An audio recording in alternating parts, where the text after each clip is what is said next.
Hello guys, this is Teacher Gail of Kaanawan National High School.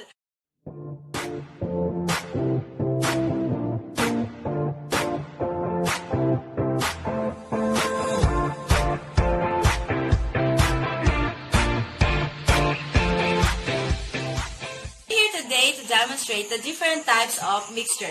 A mixture is a combination of two or more substances where there is no chemical reaction or combination.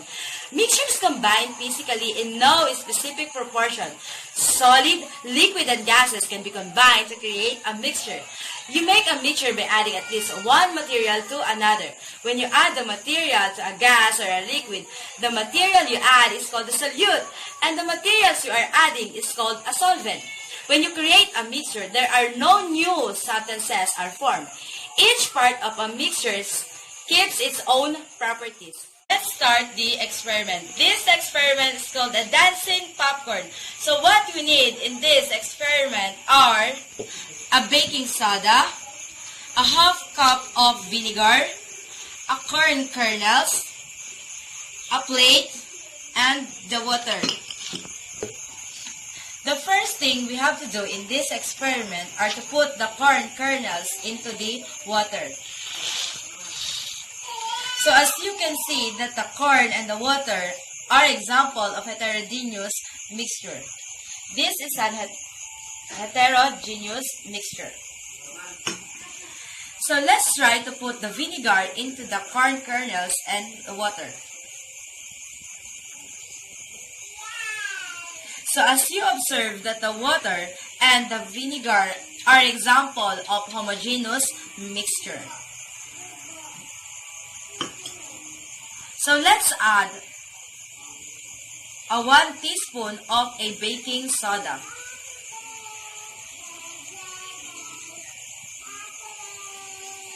So as you observe that the baking soda and the vinegar are form a small bubbles, which is called a carbon dioxide.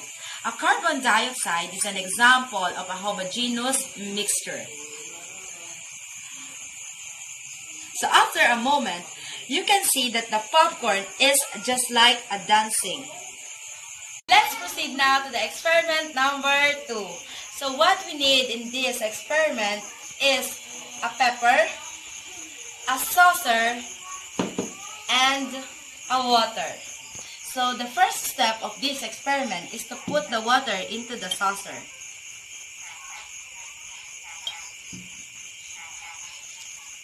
Then, a pepper, making sure that the pepper are spread into the water.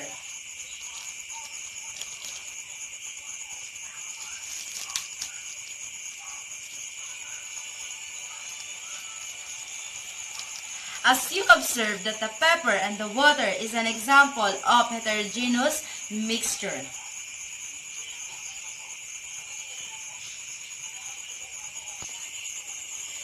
Do you want the magic, guys? I have here a magic to you. So just we need is a dishwashing liquid. Just put your finger a dishwashing liquid and then put it into the center of the pepper and the water. Now to the experiment number 3. This is called explosions. Okay, what we need in this activity are soft drinks and salt. Soft drinks is an example of homogeneous mixture. It is a combination of carbon dioxide, which serve as your solute, and the water, which is your solvent. Are you ready now for the explosions? So let's put the salt into the soft drinks. See what happens.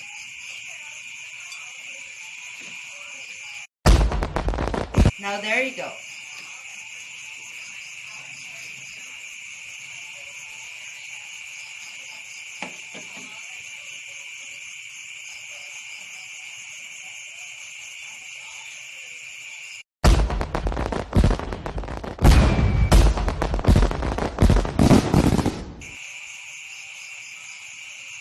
The two types of mixtures are homogeneous and heterogeneous mixture.